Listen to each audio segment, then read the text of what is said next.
Hello there and welcome to another episode of your most watched business show in the country. This is the Business Weekly Show here on Citi TV and I am your host, Michael Obodu. I'll be bringing you highlights of all the top business stories for the week in the next 1 hour, including the fact that fuel prices are up, utility prices are up, and yet highlights from this year's This is Ghana Fair organized by Citi FM and Citi TV. So if you're ready, let's go.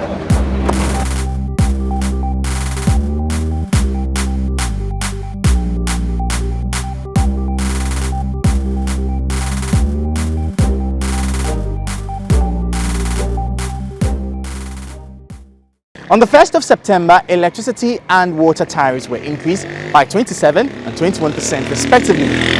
This meant we all now have to pay more for water and electricity.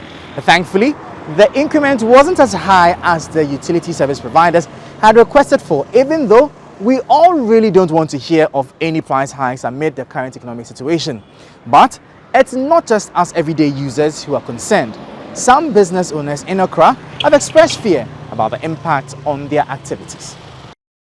The new tariffs for utility services announced by the Public Utilities Regulatory Commission (PURC) took effect from Thursday, September 1, 2022. This includes a 27% increase in electricity and 21% increase in water. The utility service providers had requested for drastic upward review of tariffs to help them recover and sustain their operational costs. So there's a washing bay somewhere at Polygon in Accra, and this is a venture that actually uses water and electricity for their activities. Based on the increment on the utility tariffs, we're here to find out how this would impact their operations. Iron washing bay, any light pa bomutre e okwan be so na mo use na you say in so no any timide horoka any light no, because with that in so no light no kwenti me enti amase say no mamu ayedene pa enti amase say no so no hanso so no ntamba tama say so no kura majaito a me de water tanker and the brem say kura ma fro bi say on fa bi mreme. Because based on the neighbor, not having to me. But say no, and to move I won't show ne cania abbey. Yan show tank now auto free on fifty and Oma Mowenyanti as a be on better one abbey. I'm say no, the Omunya country me. To be a me free week win. Oma the bar and me who the entire say I mean so me no bit me, so on better one as somebody a border down and be mamma and minty mintre. Into a bar and me who dear me and so say as the same price in the man. So I've just cited a co-store here at Polygon, and we know that there's one of the ventures that often uses electricity for their operations. We want to find out from them how they are also bracing themselves up for the new tariffs that have been announced by the Public Utilities and Regulatory Commission. And just as you can see, there's a co-store that relies heavily on power. You know, it's going to affect your working capital. You know, it's going to affect your working capital. If you are not careful, you are going to run at a loss. Because increment in electricity and then water at the same time too, products too have gone up because of the dollar rate. You know, if government will not sit up and then to reorganize themselves well or rearrange things for us also to gain or to have some benefit, then I think in the future we don't know what is going to happen. We are scared now because previously things have been hard before the president had come out to tell us this on the first things have been coming to change, like light and water is going to increase. Fine, now our business is actually we are using water and light, use light and water actually. So we can say we are begging the president to reduce things to us because now everyone is just under pressure. Yeah. So as it stands, how much do you charge when someone comes into Baba or have the hairdresser? Oh yeah, surely first we charge 15 cedi, but now cutting is men's cut is 20 cedi. But the ladies is different. You can see we have payment cards. Payment card is 30 cedi. We have Tongin is 40 cedi. We have SKLs is 60 cedi. We have dye, different colors, different prices.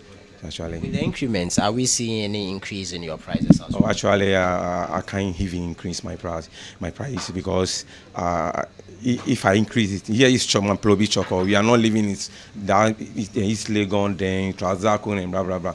And just peanuts we are taking here is giving them pressure. They will talk a lot, say, "Oh, it's too much. We can't even afford it." But I can say that we maintain our price, then we keep on, then we pray that the government to do something better about the prices. It doesn't end there. Food prices too are likely to go up because farmers say the depreciation of the cedi is negatively affecting the cost of operations. This has also ballooned the cost of inputs like fertilizer. According to them, the price in some cases has shot up by about 200%. We all just have to brace ourselves for the worst at this point. Inflation in July hit a shocking 31.7% after seeing a constant rise since the start of the year. This was an almost 2 percentage point increase as compared with records from the previous year. Compared with the previous month, inflation increased by 3.1%. This increment in inflation is largely due to an increase, particularly in food inflation, which stood at 32%, coupled with a rise in the cost of transportation. On the markets, this has led to a spike in the price of most commodities, with traders lamenting low sales due to this. But what could be accounting for this development? Charles Nyaba is the head of programs and advocacy at the Peasant Farmers Association of Ghana, and he says the depreciation of the cedi, coupled with some unfavorable policies instituted by the government, are the cause of the present challenges in the sector. Further depreciation of the cedi has also led to increase in services that people provide for farmers. As a result, farmers cannot actually contain their farms. Many farmers have to abandon their farms because they cannot afford these inputs. To make matters worse, I think government has also come out with a policy which is indirectly affecting farmers and is likely to worsen our food security situation by banning the exportation of 3 key commodities: maize, rice, and soybeans. I said this because most of these commodities, farmers who have them always store them and then sell them when they do their fields to use to maintain the fields, buy fertilizer, cater for labor costs. Now, after the ban, the Ghanaian buyers who are supposed to go and buy these commodities are not going to those areas to buy because of poor road networks. Others are even saying prices are high. Okay, so you go to places like Chirpone, Gusiegu, Tatali today, people are holding on to their soybeans, they can't get market. Is there any end in sight? And how can the woes of the sector be addressed? What we were expecting from government is to quickly come out with an intervention that will question farmers. You know, recently, Yara came out with a program to promote fertilizer usage by giving 18,000 metric tons of fertilizer to farmers. We think that governments should take the same approach by trying to come out with intervention that they can buy fertilizer for farmers, because with the current subsidy, it's still difficult for farmers to afford 320 Ghana cedis per 1 bag of fertilizer. So many farmers are not able to buy. That is one. Two, government brought in tractors to support farmers. But even with the subsidy, farmers still need to pay 257,000 Ghana cedis for 1 tractor. Okay, so most of the smallholder farmers are not able to raise that money. So there should be a way for Ministry of Finance to allow farmers to pay 50%. Okay, and take the tractors when they work, they'll pay the other 50%. It should be something that we should be able to do, because with the current crisis that we are in, we cannot joke. We have no option than to increase investment in the sector. As if that was not enough, then suddenly, boom, we were hit with another increment in fuel prices. Petrol at some fuel stations is now 11 cedis 55 pesos, while diesel is at 14 cedis 50 pesos. How the price of fuel got this bad still remains a marvel. The latest increment has just dashed all the hopes we had built when the price dropped a bit last month. Now, we are back to square one. During the last pricing window ending August 31, 2022, prices of fuel rose marginally. Oil marketing companies monitored within the pricing window by the Institute for Energy Security added an average of 20 pesos to their prices at the various pumps. It was predicted that beginning September 2022, fuel prices will see a sharp jump between 5% and 10% at the various pumps. According to the Institute for Energy Security, this will add close to 70 pesos to the current prices. At Total, the price of petrol had increased from 11 cedis 15 pesos to 11 cedis 55 pesos, with diesel now selling at 14 cedis 5 pesos from 13 cedis 19 pesos. Though Goil and Shell were yet to increase their prices, the attendants hinted that it will be increased soon. Some customers lamented the impact of the constant increase in fuel prices on their daily lives. My wife has to stop driving because she works somewhere in Accra. We live at Hacho. It's a short distance to my office. So for my wife, she has to stop and rely solely on the public transport to the office. We need to manage, it's almost time for school fees. Again, the kids will be going to school next week. So it's difficult for us. I won't say it's very, very difficult for us. They're always saying it is the war between Ukraine and Russia. We don't know, we are not there, so we only have to accept that and then manage it. It's a situation that we have, so we have to manage it. Seriously, it's not easy. Because considering the number of traffic in town and, going to pick a rider in and out and all that, it comes for a lot. And it's going to affect us seriously. And with the online driving too, our prices as compared to taxi, it's low, you understand? So in short, we are suffering. And when your car is working paid there, that one there, you'll be suffering a lot, seriously. So it's going to affect us. Unless the online drivers we come together, then we protest or something, because we are supposed to, like in the normal circumstances, are supposed to work like 8 hours or maybe 10. But in this case, because you still need the money, you have to work extra hours. Yes, minimum say liter no maybe less than 10 cedis. It's a liter no it's more than almost 11 cedis plus. No na me it's a difference atimi abam yeah. No kwanya me no ni say I must say na adwuma no mo ayedin fuel ntimi nso adwuma ayesem be because me say Mr. Dimika na first be na metimi de be 1 million 100 Ghana titi 1 million na metimi de adwuma pon but they say me ntimi fa 100 Ghana ne enye adwuma pon me adwuma pon abia 200 be 180 sa na me de adwuma imagine ahia na metimi nya it just first me de 100 Ghana bufu de adwuma pon a mitiminya be 100 Ghana extra so I say but they say me the 200 adwuma pon a because say nya me kwa me taxi na adwuma okrom maka say mitimi fa enya more than 200 Ghana so what I say I say me lose super seriously. They also called on the government to urgently address the situation. Yes, I learned the taxes on petroleum products are so high. Okay, I learned they are very high, and if they can do something about it, yes, that will be pleased. One question that baffles me is that, when Ghana days that they were not, drilling oil in Ghana. We buy the crude oil, they refine it at Tema. But now that we have the oil and the refine, I don't know what is keeping, our leaders not to. I don't know what the problem with the. I don't know the problem with what do you call the Tema oil refinery.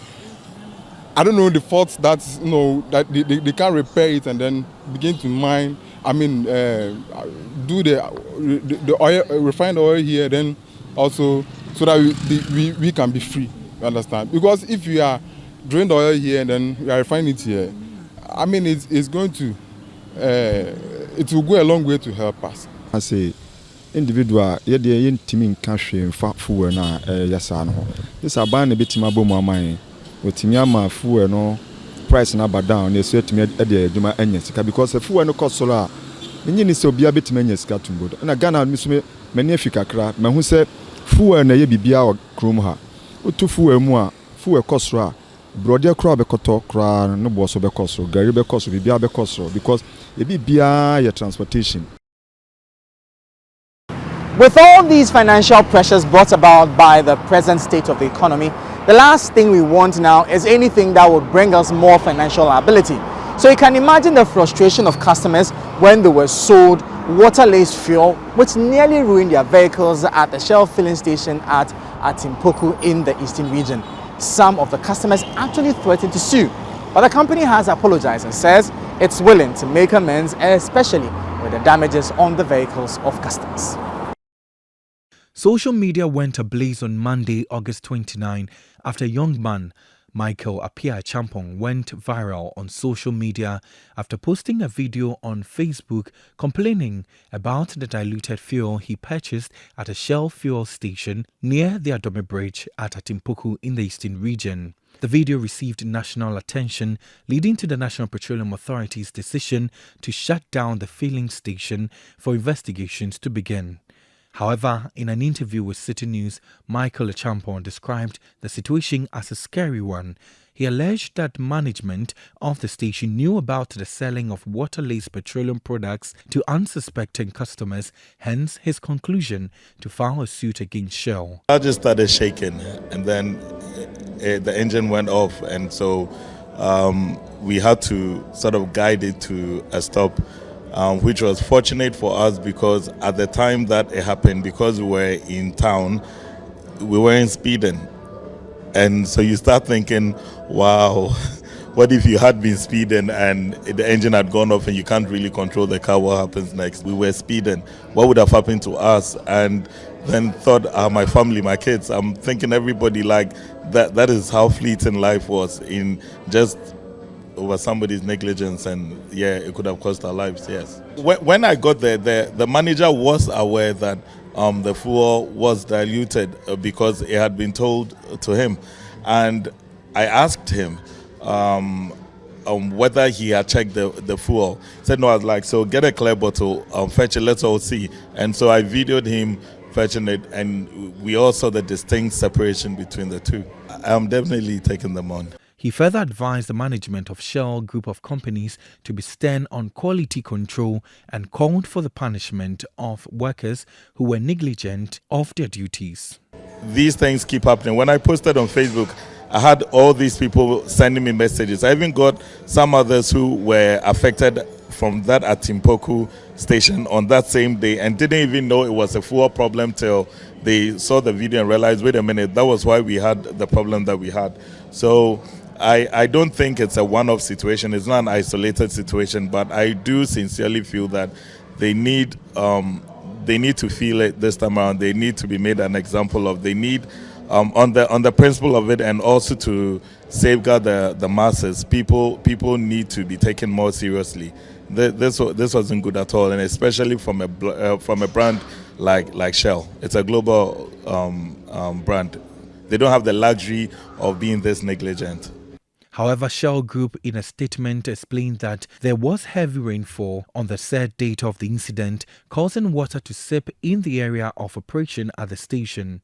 The company added that it halted operation after it discovered the water contamination, and it is providing assistance to affected customers.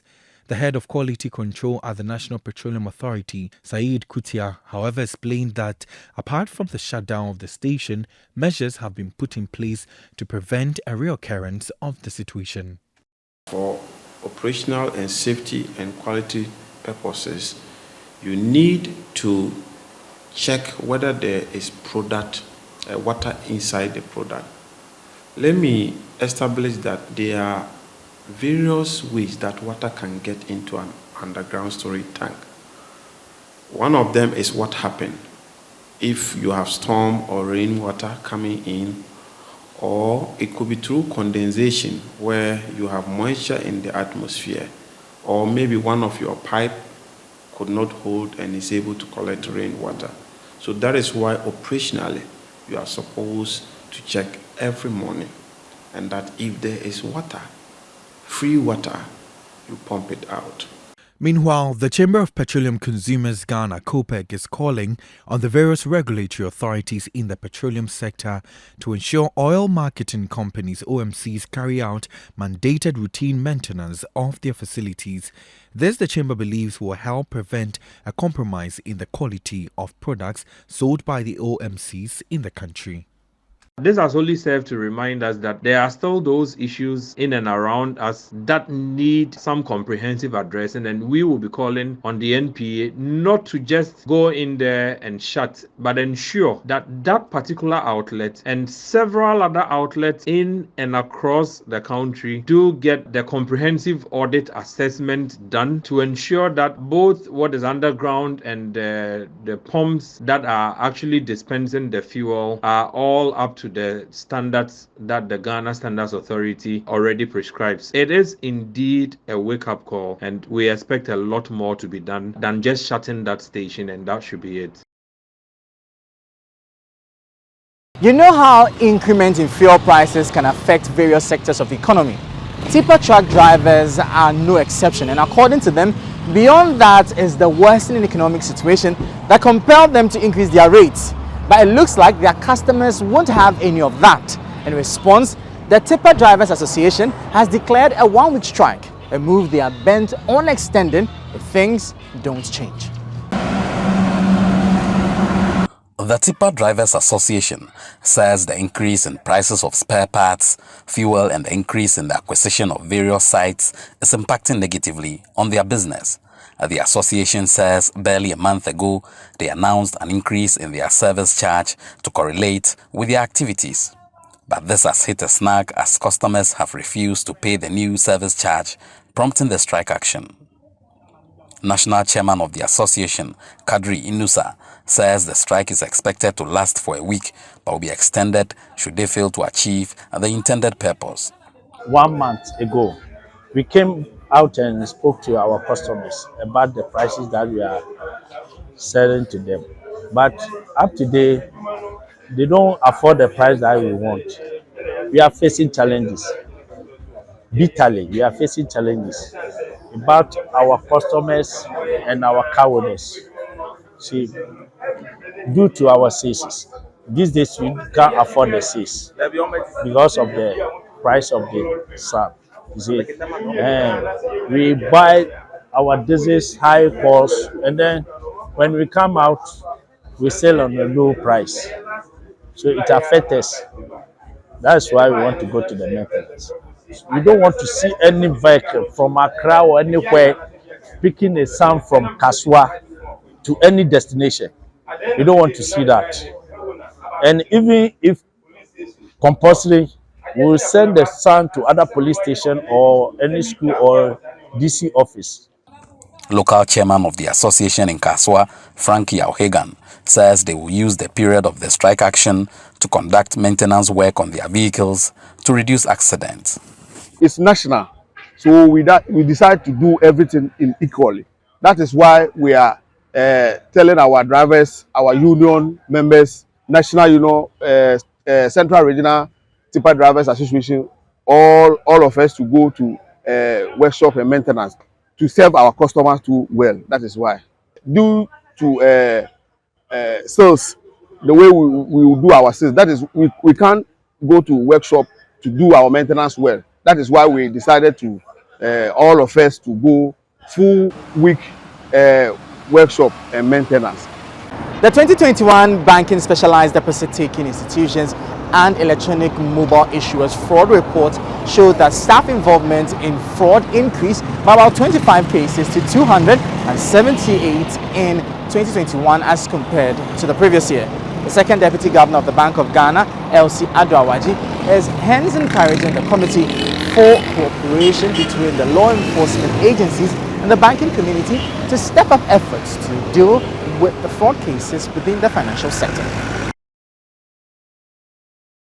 The call by the Bank of Ghana comes on the back of recent data from the 2021 Banking, Specialized Deposit-Taking Institutions and Electronic Money Issuers Fraud Report, which indicates that the value of losses recorded as a result of fraud in banks and specialized deposit-taking institutions in the country in 2021 witnessed a significant jump, rising from 61 million Ghana cedis as compared to a loss of 25 million Ghana cedis in 2020. This represents a 144% increase in year-on-year terms. The report indicates that staff involved in fraud cases increased to 278 in 2021 as compared to 253 in 2020, constituting 53.46% of total fraud cases recorded in the year under review. Speaking at a workshop for members of the Committee for Cooperation between the Law Enforcement Agencies and the Banking Community, COGLAB, Second Deputy Governor of the Bank of Ghana, Elsie Ado-Awaji, bemoaned the increasing involvement of employees of banks in reported cases of fraud within the financial sector. She charged members of COGLAB to identify concrete measures to help address the underlying factors so that the trend is reversed. She also called for more to be done to stem the increasing levels of fraud associated with electronic money channels. Financial crime in all its forms, including money laundering, terrorist financing, fraud, whether through offline or cyber-related means, siphoning and diversion of funds from the financial system by insiders to related parties, and all other types erode the integrity of our financial system and destroys the confidence and trust that the Ghanaian public and our foreign counterparts repose in it. This has adverse ramifications for our economy, such as a reduction in the rate of savings and investments in the formal financial system, a reduction in international trade facilities and foreign investment flows that support our economy. Key on your agenda for today's workshop is to discuss the Bank of Ghana's recently published 2021 fraud report. This report highlighted a disturbing prevalence of fraud in the banking sector, as reported by banks and other institutions that we regulate. Disturbing still is the fact that most of the reported cases of fraud involve staff and other insiders of these financial institutions. Another worrying trend from the report is the increasing levels of fraud associated with electronic money channels such as ATMs, mobile money, and other forms of electronic banking. Madam Elsie Ado-Awaji also called on security agencies to help the bank clamp down on illegal forex market operators, also known as black market, in a move to slow down the city's fast depreciation. Let me strongly appeal to your good selves to support the Bank of Ghana's efforts to sanitize the forex bureau sector by strictly enforcing existing rules for the fair and transparent conduct of business by licensed forex bureau, and by clamping down on illegal forex operations, the so-called black market. While the Bank of Ghana regulates the forex bureau sector, we rely heavily on your criminal investigative and enforcement powers to be able to help with enforcement efforts. It is gratifying to know that all the agencies that have anything to do with this and the powers to do something about this are represented here today. And so my plea to you, my heartfelt plea to you is, please help us do something about this. We count on your cooperation, especially now more than ever, to help restore order and fair pricing to promote the cedi's stability. Still on the banking sector, did you hear that ratings agencies Fitch has also downgraded 3 domestic banks in the country? This comes a few weeks after Ghana also got its fair share of the downgrade. Banking and corporate governance consultant Dr. Richmond Ituahene has attributed the move by the ratings agency to the overall economic performance of the country. He explains that The overdependence of government on bonds and bills, which has been underperforming for some time now, has put them in this state. On August 22, Fitch Ratings Agency downgraded 3 Ghanaian banks to junk status few weeks after downgrading the country's long-term issuer default rating to CCC from B-. The agency announced the downgrade of Ecobank Ghana Limited, Guarantee Trust Bank Limited, and UBA Ghana Limited's viability ratings from B- to CCC. The company also affirmed the shareholder support ratings of Ecobank Ghana at CCC Plus and of GTB Ghana and UBA Ghana at B-. Furthermore, Fitch downgraded the long-term IDR of Ecobank Ghana to CCC Plus from B-, while those of GTB Ghana and UBA Ghana have been affirmed at B-. The outlook on the long-term IDRs is stable. Fitch has simultaneously withdrawn Ecobank Ghana's ratings for commercial reasons and will no longer provide ratings and analytical coverage for Ecobank Ghana. Banking and corporate governance consultant Dr. Richmond Etuahene, speaking to Citi Business News on this development, explained that the overdependence on the underperforming government bonds and bills caused the downgrade of the banks. When a country is downgraded, any bond or bill, any guaranteed security issued by the government too is downgraded. And when they say it's downgraded, it means that these banks were deriving income from their bonds. Some of them bought the bonds and the bills and what have you. But there was a lot of concentration by the 3 banks in it.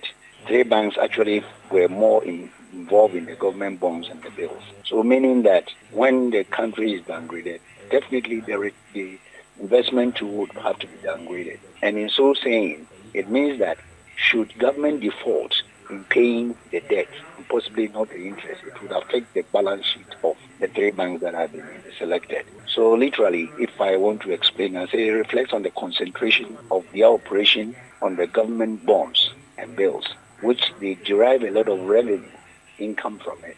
So if the government itself and hence the Bank of Ghana bonds and government bonds have been downgraded, literally, international, it means that the returns would also be downgraded if the government is not able to pay the interest on the bonds.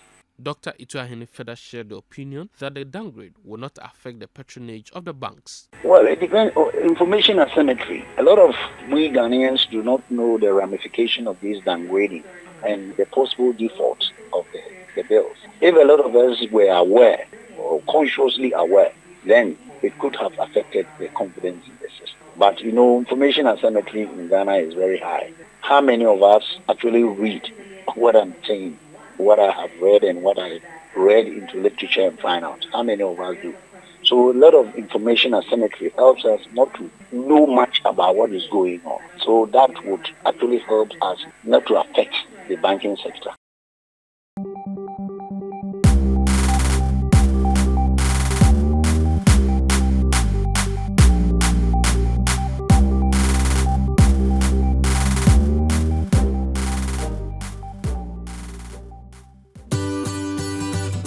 Citi TV is live on DSTV. Go to channel 363. On GoTV, access Citi TV on channel 182. On a digital TV, please press the menu button on the remote control and run a new search on your TV. Take note that without an antenna, you cannot access Citi TV on your television. Citi TV can be accessed on a free-to-air digital box like the GoTV and StarTimes box. Citi TV, it's your world.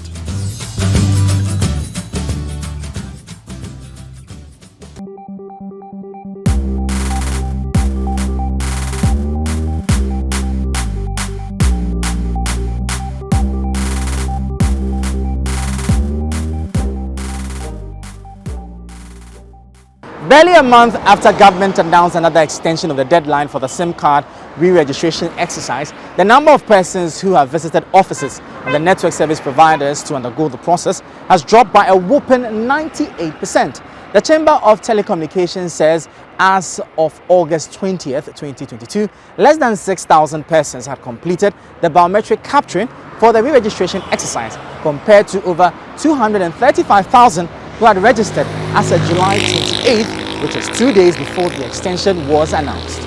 The SIM card re-registration exercise, which began on October 1st last year, was originally scheduled to end on March 31st of this year, but was extended by the sector ministry to July 31st due to the fact that over 7.5 million citizens and residents at the time were yet to obtain their Ghana cards to enable them register their SIM cards. Even though the communications minister had vowed not to extend the deadline again, she announced a new extension to September 30th to end the anniversary of its commencement. In addition to this, there was still the genuine concern of many citizens who had still not received the Ghana cards to partake in the registration exercise.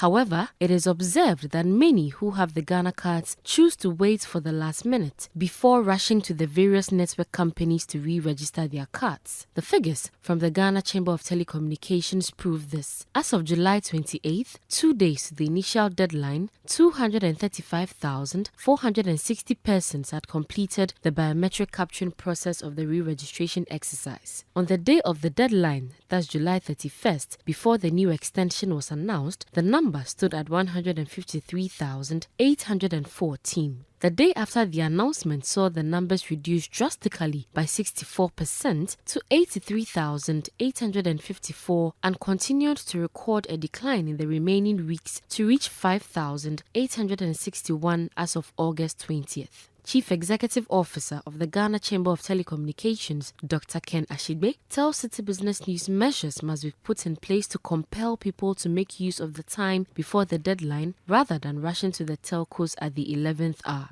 So apart from the people who, let's say, unfortunate brothers and sisters who currently are unable to register though they have their Ghana cards with MPT stamped on it, that we need to fix. About 250,000 people who have also attempted to do their SIM registration, but the system will tell you that data sent already, that the MNOs and NIA needs to deal with. And then we also have Ghanaians in the diaspora who the NIA is yet to do their registration for them, and those who do not have their Ghana cards.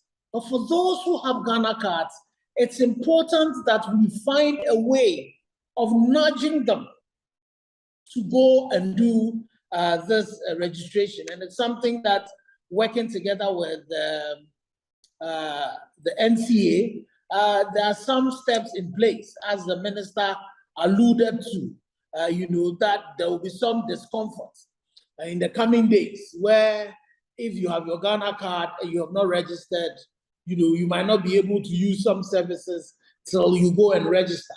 Dr. Ashigbe further urged Ghanaians who have their national ID cards but have not registered their SIM cards to take advantage of the self-service registration app to complete the process before September 30th. With a self-registration app, you can sit in the comfort of your home and be able to do that.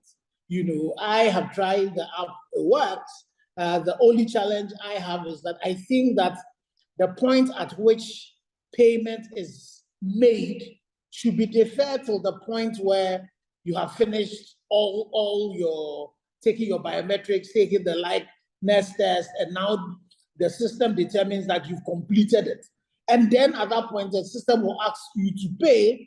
If you pay, then the registration is completed. For me, that's, from my test that I have done myself on the app, that's the only comment I have. So if you don't want to walk to maybe the nearest MNO office, walk to a place where a banner is hung, even when they bring it to your office, you don't want to do it, then you can sit on your phone. Now I know it's on the Android phone. You can download the app for free, and then when you want to do your registration, you pay a 5 cedis, and then you do that. Let me ask you, how food secured are you? I'm concerned because data from the just released 2022 Annual Household Income and Expenditure Survey revealed that almost 50% of the Ghanaian population are food insecure. The survey, which was conducted by the Ghana Statistical Service for the first 2 quarters of this year, also disclosed that the unemployment rate in the country has increased by 0.5% the second quarter of the year, while 44.1% of Ghanaians are multi-dimensionally poor. This is just worrying. The annual Household Income and Expenditure Survey conducted by the Ghana Statistical Service is being done to obtain quarterly and annual data on household final consumption expenditure and a wide scope of demographic, economic and welfare variables for research, policy and planning. The maiden publication presents highlights from the year's first and second quarter report on food insecurity, multidimensional poverty and labor statistics in Ghana. According to the survey, 49.1% of the Ghanaian population was found food insecure in the first quarter of the year. This represents 15.1 million of the 30.8 million persons in Ghana. The percentage, however, dropped by 7 percentage points to 42.1% in the second quarter. The government statistician, Professor Samuel Kobna Enim, gives more details into the prevalence of food insecurity in the various regions. What we are always interested in when we do regional assessment for a particular statistic is the disparity. So here we see Greater Accra region having the least food insecurity of about 27.2% in the first quarter of 2022, whereas Upper East region is recording 73.7%. This is showing us about 4 times difference between the region with the highest food insecurity, where we are recording that in the Upper East region, 73.7%, and the region with the least food insecurity, Greater Accra region, of 27.3%. The other perspective that we look at regional differences are the number of regions that are either below the national average of 49.1 or below the national average of 49.1. And here we identify about 10 regions that are recording rates higher than the national average. Over the 2-time period, we identify a couple of regions indicating an increase, whereas the others indicating a decrease over the same time period. Other highlights from the release indicated 12.3% are severely food insecure, 44.1% are multidimensional poor, and the unemployment rate in the country stood at 13.9% as at the second quarter of the year under review. The labor statistics also indicated that about 2/3 of the employed population, that is 67.8%, are engaged in vulnerable employment with significant variation across urban and rural areas. Furthermore, about 390,000 persons 15 years and older unemployed in quarter 1 remained unemployed in quarter 2 of 2022, while between the first and second quarters of 2022, about 445,000 persons 15 years and older outside the labor force joined the number of unemployed persons. On the back of these statistics, Director for Monitoring and Evaluation at the Office of the Vice President, Professor Kweku Edu-Apia, urged Ghanaians to refrain from making politics on the data. We have some numbers which may sound a little bit disturbing, but I believe that together, as a people, as a nation, if we don't politicize some of these issues, unemployment is unemployment, poverty is poverty. It knows no party color. How do we come together as a nation, strategize together, think through together, work together, and get our youngsters off unemployment into gainful employment? For me, that is what we should be challenging ourselves with as a nation. Government's vision of having vehicle components manufacturing hub in Ghana is on course following the establishment of a number of vehicle assembling plants in the country. Some of these car brands believe the country has the potential of exporting made-in-Ghana vehicles to other parts of the sub-region. Ghana currently has assembling plants for vehicles such as Toyota, Suzuki, Volkswagen. Government has created a conducive environment for the establishment of these assembling plants, which will help in reducing foreign exchange to export second-hand vehicles, amongst others. The deliberate move is also to export made-in-Ghana cars to other African markets, a move that will earn Ghana much-needed foreign exchange. President Akufo-Addo has noted that it is his vision to make Ghana a fully integrated and competitive industrial hub for the automotive industry in West Africa. In a media interview after a tour in a yet-to-be-open assembling plant for Kia cars at Sapemani in the Ga West municipality, Chief Operating Officer for Rana Motors, Kasim Odimat, noted that his outfit is ready to support the government achieve this agenda. The government have put a policy in place which have encouraged all the stakeholders in the automotive industry to participate in. They have created a full policy that starts by assembling semi-knockdown or SKD or DKD vehicles at the beginning, and they have a long-lasting plan to reach to one day to be completely knocked down.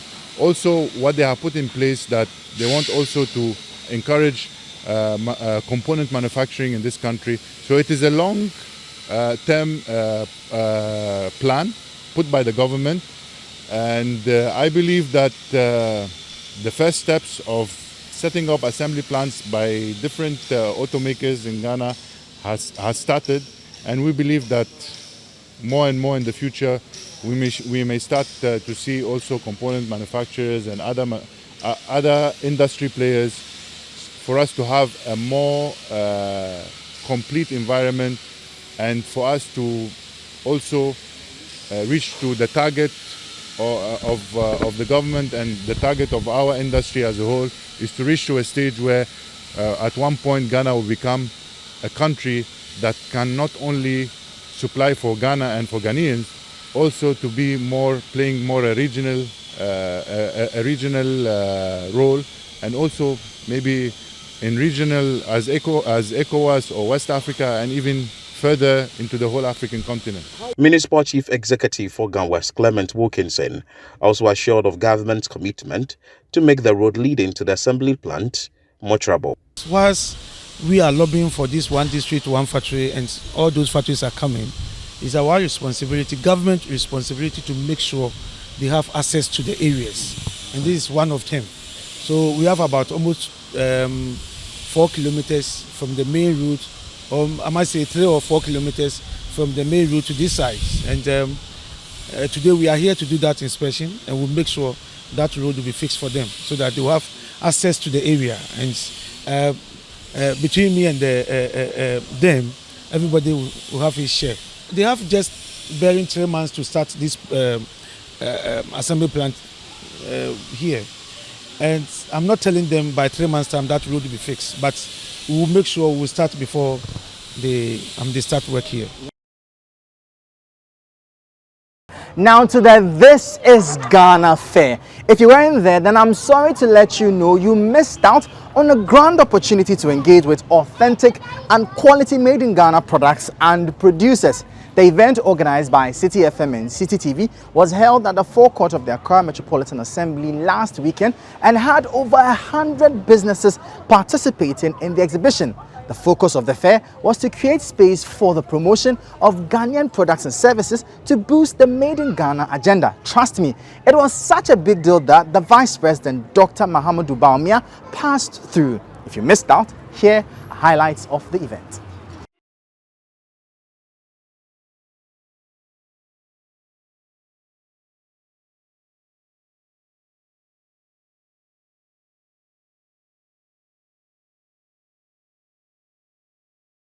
If you can hear all the noise in the background, there are cars, there are people right here at the Accra Metropolitan Assembly. And you might be wondering, what are we doing today on this rainy Saturday? Well, if you look right above, gobsmacked right over there, is the This is Ghana exhibition.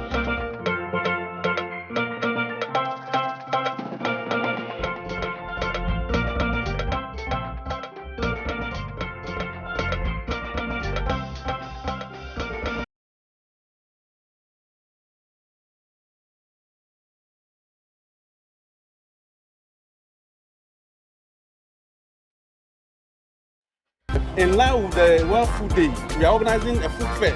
Oh, that's great. The whole CSI is organizing it, and a Food Research Institute is hosting it. And it's going to be gargantuan.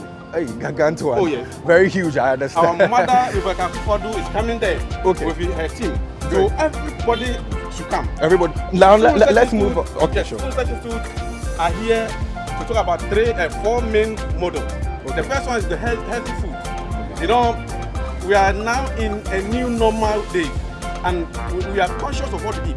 So food safety have taken it upon ourselves to develop this type of product for you to see.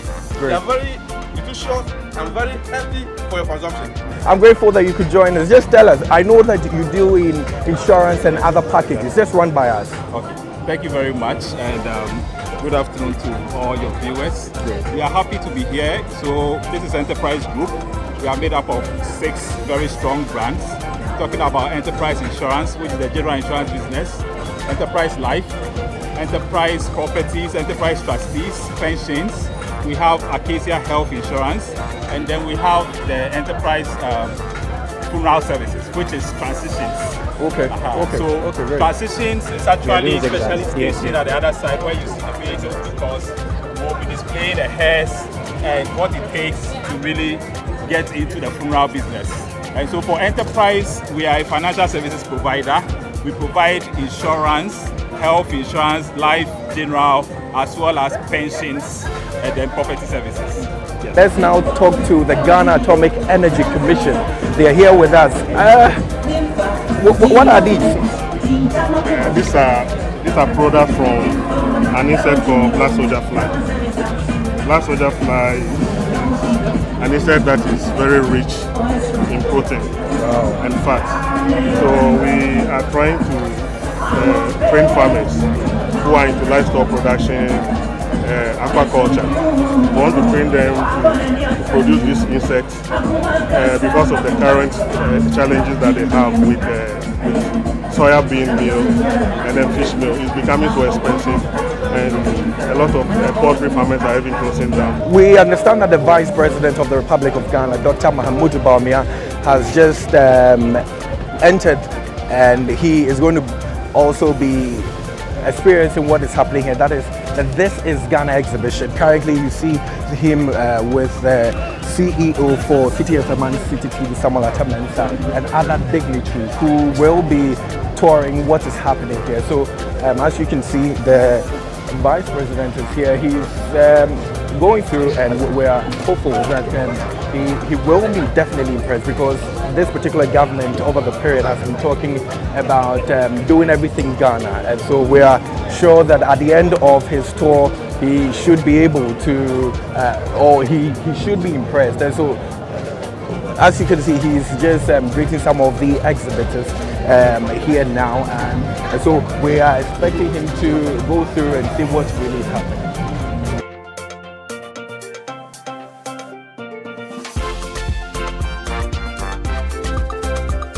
Like what you saw?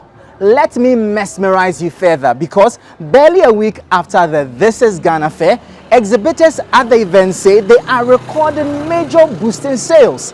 Some have actually secured orders for export. How cool! So if you're an exhibitor and couldn't participate, please do well to book a slot next year so your business can also benefit from this major boom.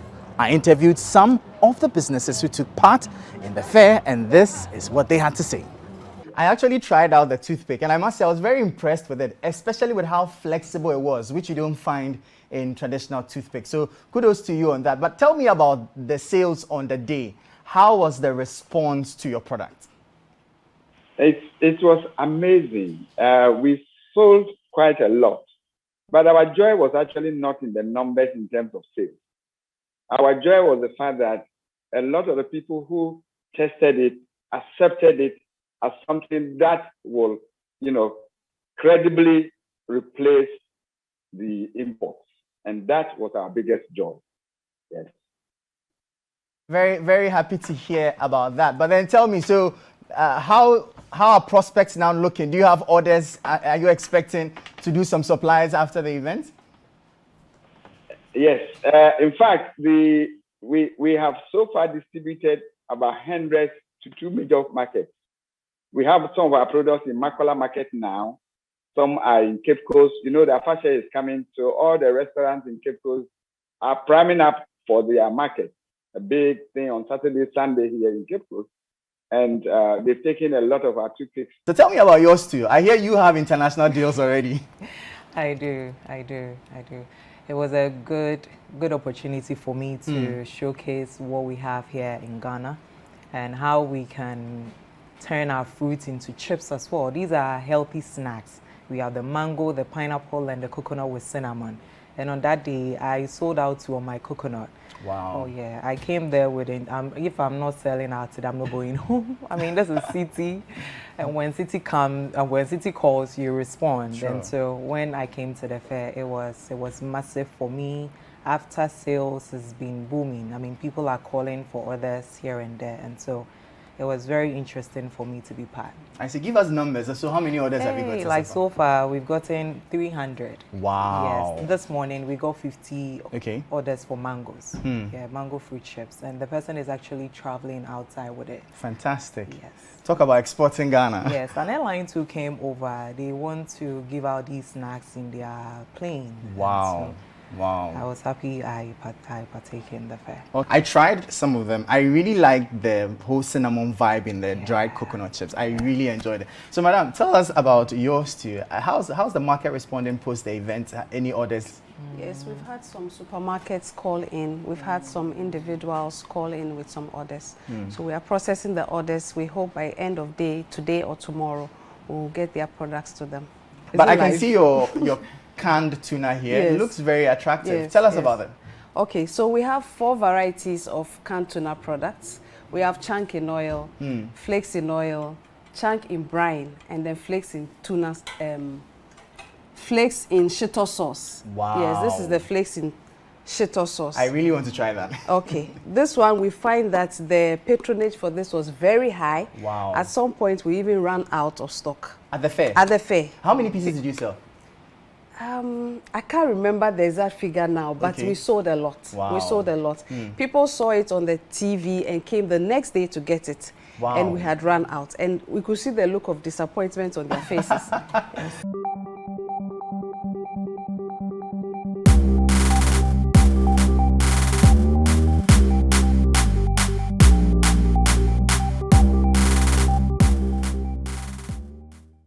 So that'll be all for this week's edition of the Business Weekly Show here on Citi TV, your most watched business show in the country. For more business stories, please visit our website, citibusinessnews.com. My name is Michael Obodu. Let's connect on Twitter at @mobodu. Catch you same time next week. Stay safe, stay informed, and bye-bye.